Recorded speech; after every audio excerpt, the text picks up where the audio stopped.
My name is Kalu Henry. I have a new cookbook out called Better at Home. I'm going to be showing you how to prepare one of my favorite dishes. It is a braised pork shoulder with Calabrian and pickled peppers in tomato sauce. It comes together so quickly and so easily, and it turns into this beautiful showstopper of a meal. Let's get started.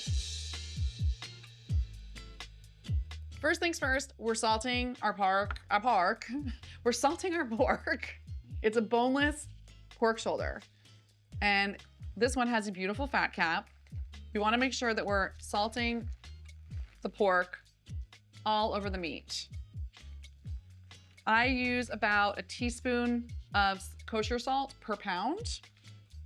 And clearly I'm eyeballing it, but I'm going to call that good. I always want to buy one of those fancy pepper mills, and I never do. I'm going to roughly chop my onion. This is a very rustic dish. It's cucina povera, although it's a pork, so not really, but you don't really have pork in your pantry. But I do. I sometimes have pork in my pantry. Woo! I'm crying, I love this recipe so much. Smash some garlic cloves, chop some rosemary, head over to the stove. Start browning this pork up. But not before I chop up some rosemary. First things first, we're gonna brown our pork shoulder. You know what they say. You got time to lean, you got time to clean. Aunt Fannie's, a baking soda base, no harsh chemicals, sink refresher, safe on stainless steel and porcelain? Well, I don't need these gloves at all. I can go right on in and clean. Smells great. A little mint, a little lemon. My sink feels refreshed. Aunt Fannie's, sink refresher. Bring it home.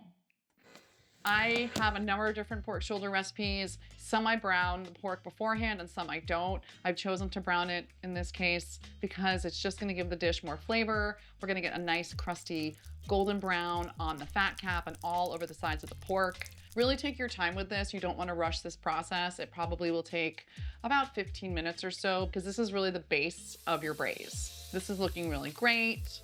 Let's take this out and put it on a plate to just hang out while we continue to build the base of the braise. Let's add our roughly chopped onion and our garlic cloves with a pinch of salt.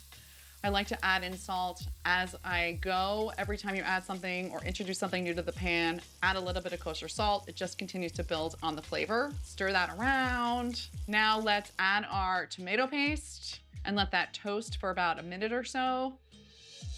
And now we can stir in our Calabrian chilies and our other kind of pickled chili, which is actually a hoagie spread. It's a fun ingredient. A friend of mine, Steph, introduced me to it for sandwiches a long time ago, and I thought it would be really fun to add into the base of this for a lot of acidity and some heat.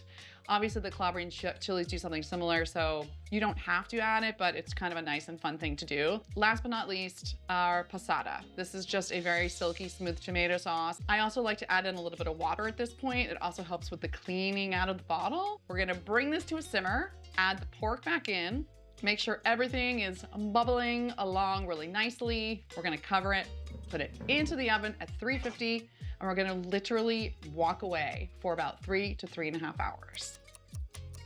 This braised pork shoulder is absolutely exquisite. It is truly one of my favorite things to make. It is one of my favorite things to eat.